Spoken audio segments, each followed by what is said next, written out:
Let's face it, nobody likes recruiters. In fact, to some extent, I don't even think recruiters like recruiters. Recruitment generally falls into that category of a distress purchase, like having your car MOT'd or the AA recovery.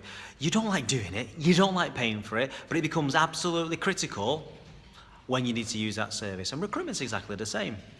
But the problem I have is recruitment gets a real bad name nowadays because it's all about sell, sell, sell. But the reason why it's sell, sell, sell is because we're trying to enter the conversation of clients and candidates at the wrong point in the buying cycle. And I'm not talking about buying in as if to say they're going to buy a transactional thing from you. I'm talking about when they're ready to speak.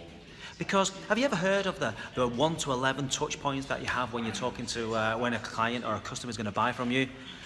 If you're entering that conversation at point number 1, they're never going to buy from you, ever. Because you need to warm them up, you need to romance them, you need to nurture them, you need to flounce them up a little bit, you need to make it sound like they need to be talking to you. And in that process, all the way through 11, 10, 8, 9, that kind of area is when the most important thing happens. Trust. And that's when they start to buy from you. And that's what you need to be doing. You need to be able to be a marketeer. And I know we've talked about this loads, but actually marketing is about promoting your expertise, being the go-to recruiter in your space so that when clients and candidates are either at a distressed place or they have moved along the cycle to 8, 9, 10 or 11, that they talk to you. But what are you doing about that? Because you can't keep selling, you can't keep promoting, you can't keep advertising jobs. You have to add value. You have to demonstrate a way to your clients and candidates that they feel and trust that you are integral, you have integrity, you're an industry expert, you have knowledge, and that comes from sharing valuable content. And maybe not even content that you're borrowing from somebody else's and recycling. It's content that demonstrates your expertise. And I'm not thinking about on LinkedIn where we post blog posts, for instance, because how do you know that information is even being found, received, engaged? You are not able to manage or even influence. We're just putting it out there. The objective is to attract those customers, those clients, those candidates to us. There's a reason why clients and candidates aren't buying from you. It's because they don't trust you properly or they're not in a place of pain. But are you dropping into their inbox? You can't keep ringing everybody every day. You've got to be in front of your clients and future candidates as regular and as consistent as possible. So that comes from building a strategy. That comes from communicating your expertise. That comes from dropping things in that gives them confidence that they should be talking to you. And I am pretty sure most people are doing zero.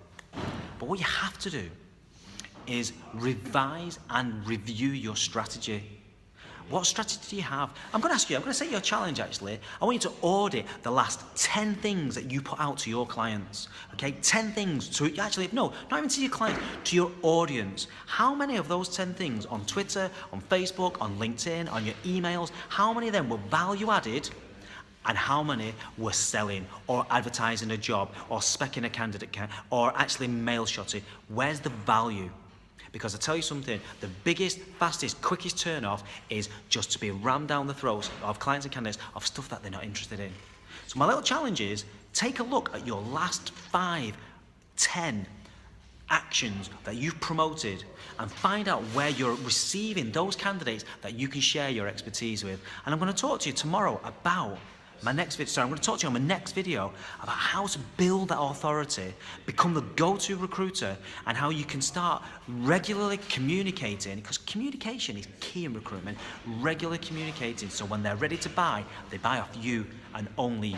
So we're going to talk about this. I'm going to show you how we do it. I'm going to show you nurture sequences. I'm going to talk about opt-ins. I'm going to talk about sequences. I'm talking about romancing your future business to give your recruitment desk the very, very best chance of success. Because you know something? Recruitment's one-dimensional at the moment, and I hear lots of people talking about marketing and personal branding, but how do we do it? I'm going to tell you how we do it. So I hope it helps. Audit yourself. Give yourself a real good going over and audit what's going on in your business, and I think you'll be surprised. And if you're not surprised and you are doing great work, I'm pretty sure that's because you're working your desk. But if you're not, let's get ahead and let's start making and attracting more clients and more candidates. So look out for this next video. I hope this is useful. I'll see you soon.